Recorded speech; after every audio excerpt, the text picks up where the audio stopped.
कौवा और कौवी की 3 बातें गौर से समझ लो, कभी गरीबी नहीं भोगोगे।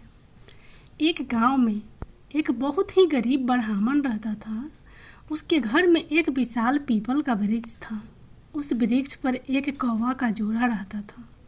वे दोनों पति पत्नी बहुत ही बुद्धिमान थे और वह ब्राह्मण भी बड़ा ही सीधा साधा और सच्चा इंसान था। वह बेचारा गरीबी का जीवन जी रहा था। ठीक से परिवार का पालन पोषण भी नहीं कर पाता, लेकिन वह ब्राह्मण उन दोनों कौवा और कौवी का बहुत ख्याल रखता था। उनको खाने को भोजन देता और पीने के लिए पानी देता था। उस ब्राह्मण के दिल में पंछियों के लिए बहुत दया थी। वह कौवा और कौवी भी उस ब्राह्मण के घर पर बहुत खुश थे। कौवी को अपने लिए भोजन लेने कहीं जाना भी नहीं पड़ता था।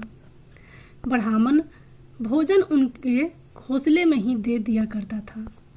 फिर एक दिन कौवी कौवा से कहती है, पिया जी, यह ब्राह्मण मन का कितना अच्छा है, हमारी कितनी सेवा करता है, परंतु यह आवश्यकता से ज़्यादा सीधा साधा है।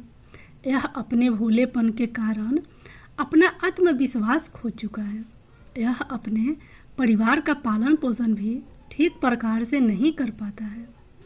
कौवा कहता है, हाँ प्रिय, इसके जीवन में बहुत कष्ट है। तब कौवी कहती है, पिया जी, संसार में यह 6 कष्ट बड़े ही दुखदायी होता है। पहला दुख है पत्नी का वियोग, दूसरा दुख है अपनों द्वारा किया गया अपमान, तीसरा दुख है बचे हुए कर्ज को न चुका पाना, चौथा दुख है दुष्ट राजा की सेवा करना, पांचवा दुख है दुष्ट पुरुषों की संगत करना और छठा दुख है गरीबी में जीवन यापन करना। इन दुखों के कारण मनुष्य का शरीर बिना अग्नि के ही जलता रहता है। ब्राह्मण को अत्यंत चिंतित और लाचार देखकर एक दिन कौवा और कौवी ने आपस में विचार किया कि हमें ब्राह्मण की कुछ मदद करनी चाहिए। बेचारा ब्राह्मण हमारे लिए इतना करता है, सारे पंछियों की इतनी सेवा करता है, इसके बदले में हमें इसके लिए कोई काम धंधे का इंतजाम करना चाहिए ताकि इसका और इसके परिवार का जीवन सुख से व्यतीत हो सके। रात भर सोचने के बाद अगले दिन कौवा और कौवी ब्राह्मण से कहते हैं, हे ब्राह्मण देवता, आप राजा के पास चले जाओ और राजा से कहना कि वह अपने यहाँ तुम्हें काम पर रख ले और जिस समस्या को कोई नहीं सुलझा पाएगा उस समस्या को तुम सुलझा दोगे और वेतन के रूप में राजा से रोज 100 स्वर्ण मुद्राएं मांग लेना। ब्राह्मण कहने लगा, हे पंछियों, इतनी मुझ में काबिलियत कहाँ है जो मैं राजा की समस्या का समाधान कर पाऊँ। खैर, तुम दोनों मुझे कहते हो तो मैं चला जाता हूँ। कौवा और कौवी के कहने से वह गरीब ब्राह्मण राजा के दरबार में पहुँच गया और जैसा जैसा दोनों पंछियों ने उसे समझाया, ब्राह्मण ने राजा से वैसा ही कह दिया और हर रोज वेतन के रूप में 100 स्वर्ण मुद्राएं भी मांग ली। राजा कहने लगा, ब्राह्मण, जानते हो 100 स्वर्ण मुद्राएं हमारे यहाँ मंत्री को भी नहीं मिलती है और तुम हमसे 100 स्वर्ण मुद्राएं पाना चाहते हो। ब्राह्मण ने सिर झुकाकर उत्तर दिया, हाँ महाराज, 100 स्वर्ण मुद्राओं से कम नहीं लूँगा। उधर मंत्री ने ब्राह्मण को देखा कि उसका रंग सांवला है, शरीर बहुत कमज़ोर है, मैले कुचलित फटे पुराने वस्त्र है, सिर पर फटी हुई पगड़ी बंधी हुई है। उसका चेहरा बता रहा था कि वह ब्राह्मण बहुत ही गरीब है। फिर भी मंत्री को ना जाने क्या सूझे, उसने राजा से कहा, महाराज, इसे आप 100 स्वर्ण मुद्राएं वेतन में रख लीजिए। यह ब्राह्मण गरीब तो है, पर जब 100 स्वर्ण मुद्राओं से कम में नहीं मान रहा है तो ज़रूर इसमें कोई ना कोई काबिलियत ज़रूर होगी। राजा बोला, मंत्री जी, यदि मैं इसे 100 स्वर्ण मुद्राओं में रोज पर रख लूँगा तो क्या दूसरों के साथ अन्याय नहीं होगा? हमारे पुराने दरबारी इतने रुपए नहीं पाते हैं। मंत्री ने फिर कहा, महाराज, ब्राह्मण यदि 100 स्वर्ण मुद्राएं पाने की जिद कर रहा है तो जरूर कोई ना कोई विशेष बात इसमें होगी। इसके चेहरे को देखकर किसी निष्कर्ष पर मत पहुंचिए। मंत्री के बार बार आग्रह करने पर राजा ने ब्राह्मण को अपने यहाँ रख लिया। फिर शाम को राजा ने उस ब्राह्मण को 100 स्वर्ण मुद्राएं दे दी। 100 स्वर्ण मुद्राएं लेकर वह ब्राह्मण अपने घर आया और वह मुद्राएं उसने अपनी पत्नी के हाथ में थमा दी। उसकी पत्नी ने आज पहली बार इतना धन देखा था। उसकी आंखें फटी कि फटी रह गई और कहने लगी, आप इतनी स्वर्ण मुद्राएं कहाँ से लाए हो? ब्राह्मण ने कहा, देखो, डरने की कोई आवश्यकता नहीं है। यह मुद्राएं कहीं से चुरा कर नहीं लाया हूँ। मैं इन दोनों कौवा और कौवी के कहने से आज राजा के दरबार में गया था और राजा से 100 स्वर्ण मुद्राएं वेतन रोज पाने वाला काम मांग लिया। फिर मंत्री की सिफारिश पर राजा ने मुझे रख लिया। लेकिन मैं यह सोचकर हैरान हूँ कि राजा ने रख तो लिया, परंतु कभी कोई ऐसा काम आ गया तो मैं उसे हल कैसे करूँगा? तभी कौवा ने हंसते हुए कहा, ब्राह्मण देवता, घबराइए मत। देने वाला तो ईश्वर है। जब वह देता है तो छप्पर फाड़ कर देता है। जब उसने दिया है तो समाधान भी वही बताएगा। आज ब्राह्मण को उन दोनों कौवा और कौवी के फैसले पर बहुत खुशी हो रही थी। अब तो हर रोज ब्राह्मण को राजा के दरबार से 100 स्वर्ण मुद्राएं मिलने लगी। ब्राह्मण वह मुद्राएं लाकर अपनी पत्नी को दे दिया करता। ब्राह्मण की पत्नी ने पहले तो उन मुद्राओं से अपनी रोजमर्रा की ज़रूरत को पूरा किया और बचे हुए पैसों को ब्राह्मण और ब्राह्मणी ने कौवा और कौवी को दे दिया और कहा कि इन मुद्राओं पर तुम्हारा भी अधिकार है। फिर उन स्वर्ण मुद्राओं को कौवा और कौवी परोपकार के कार्यों में लगाने लगे। वह उन मुद्राओं से गरीबों को खाना खिलाने लगे, जंगल में रहने वाले पशुओं के लिए पानी की व्यवस्था करते और धीरे धीरे उन दोनों पति पत्नी ने ब्राह्मण की सहायता से एक पाठशाला खुलवा दी ताकि गरीब लोगों के बच्चे जो पैसों की कमी के कारण पढ़ नहीं पाते वह भी पढ़ सके। अक्सर बहुत से गरीब बच्चों को भविष्य भी गरीबी के कारण सिमट कर रह जाता है। उनके अंदर की उठने वाली योग्यता को धन ना होने के कारण पंख नहीं मिल पाते हैं। इसलिए योग्य होने पर भी वे लोग बस लाचार और बेबस बनकर रह जाते हैं। कौवा और कौवी ने उन रुपयों से नगर के हर एक भूखे और बेबस की सहायता की। उधर राजमहल में ब्राह्मण को देखकर दूसरे दरबारी उससे जलने लगे। वे हमेशा सोचते रहते थे कि मंत्री की मुखरता के कारण यह ब्राह्मण रोज 100 स्वर्ण मुद्राएं ले जाता है और राजा साहब ने अभी तक इससे कोई 100 स्वर्ण मुद्राओं वाला काम भी नहीं लिया। एक दिन ऐसा हुआ कि उस ब्राह्मण की परीक्षा का समय भी आ गया। राजा के दरबार में एक दूसरे देश के राजा का दूत आया और उसने कहा, महाराज, यदि आप हमारे 2 प्रश्नों का सही सही उत्तर देंगे तो हमारे महाराज हमारा आधा राज्य दे देंगे, नहीं तो आपको अपना आधा राज्य देना पड़ेगा। और यदि आपने उनके इस प्रस्ताव को ठुकराया तो वह आप पर आक्रमण कर देंगे। उस दूत की बात सुनकर राजा बड़ी चिंता में पड़ गया कि अगर दूसरे राजा की बात नहीं मानी तो व्यर्थ में ही रक्तपात होगा। फिर यह सोचकर राजा ने दूत से कहा कि तुम अपने राजा के दोनों प्रश्न हमें बताओ। इतना कहते ही दूत ने एक पालकी मंगवाई। उस पालकी में 3 मूर्तियां रखी हुई थी। वह तीनों मूर्तियां संगमरमर के पत्थरों से बनी हुई थी। तीनों मूर्तियां देखने में बिल्कुल ही एक जैसी लगती थी। दूत ने कहा, महाराज, हमारे महाराज का पहला प्रश्न है कि इन तीनों मूर्तियों में श्रेष्ठ मूर्ति कौन सी है।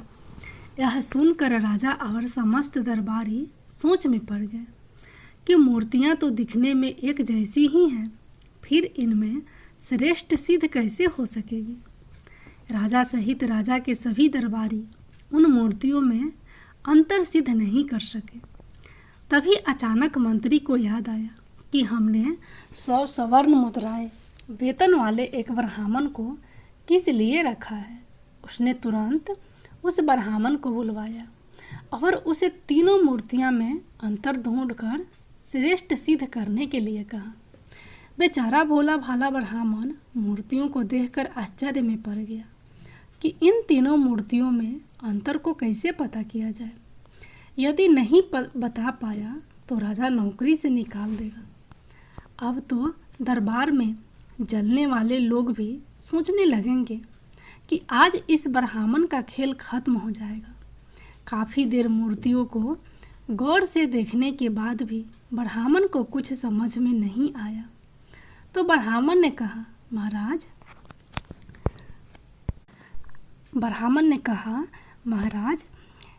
इन मूर्तियों को एकांत कक्ष में रखवा दीजिए, तब तक मैं घर होकर आता हूँ।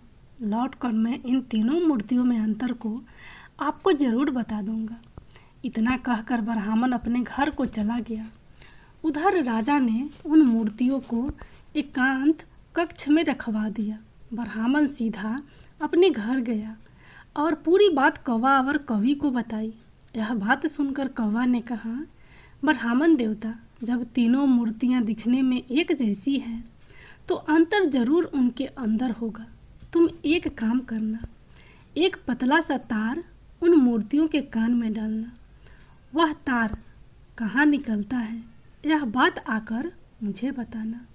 मैं आपको उनका अंतर समझा दूंगा। अब तो ब्राह्मण तुरंत राजमहल में गया और मूर्तियों के पास गया और एक पतला सा तार उनके कान में डालकर देखने लगा। पहले मूर्ति के कान में तार डाला तो वह तार दूसरे कान से बाहर निकल गया। फिर दूसरी मूर्ति के कान में तार डाला तो वह मुंह से बाहर निकल गया।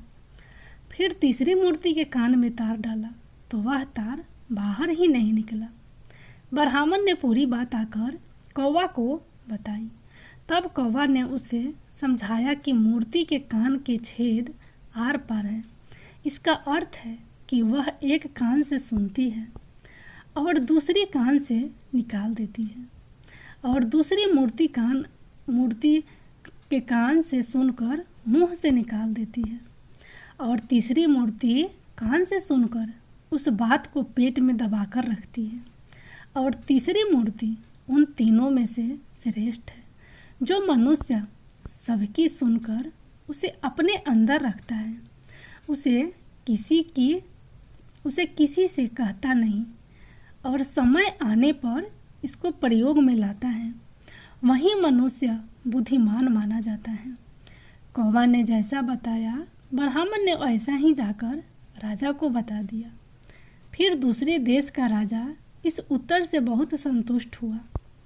ब्राह्मण के जवाब से सभी दरबारी भी बहुत प्रसन्न हुए और ब्राह्मण की जय जयकार करने लगे। तभी उस दूत ने दूसरा प्रश्न रखा कि ऐसा व्यक्ति कौन है जो एक तो मृत से जीवित रहता है और दूसरा जीवित रहने से जीवित रहता है। ब्राह्मण प्रश्न सुनकर फिर भागकर कौवा और कवि के पास गए। इस बार कवि ने बताया कि हे ब्राह्मण देवता, इसका उत्तर एक तो आप हैं और एक वैद्य है। जब व्यक्ति मर जाता है तो मरने वाले के अंतिम संस्कार से लेकर श्राद्ध कर्म तक कार्य करके पंडित ही दक्षिणा लेकर अपनी जीविका चलाता है, और वैद्य मृत्यु की ओर जाने वाले बीमार लोगों को जीवित रखता है और अपना पेट भरता है। ब्राह्मण ने यहीं उत्तर जाकर राजा के सामने रख दिया। पूरे दरबार में ब्राह्मण की जय जयकार होने लगी। फिर शर्त के अनुसार राजा को आधा राज्य मिल गया। पूरे नगर में ब्राह्मण की इज्जत बढ़ गई। फिर एक दिन राजा ने सोचा कि ब्राह्मण प्रश्न सुनकर अपने घर क्यों जाता था। जरूर कुछ तो कारण था। राजा के पूछने पर ब्राह्मण ने बताया कि उसके घर के बाहर एक पीपल का पेड़ है। उस पेड़ पर एक कौवा और कौवी का जोड़ा रहता है। वे दोनों पति पत्नी बहुत बुद्धिमान हैं। उनके कहने पर ही मैं आपके यहाँ नौकरी कर रहा हूँ और उन दोनों ने ही इन प्रश्नों के उत्तर मुझे बताए हैं। यह सुनकर राजा भी बड़ा खुश हुआ।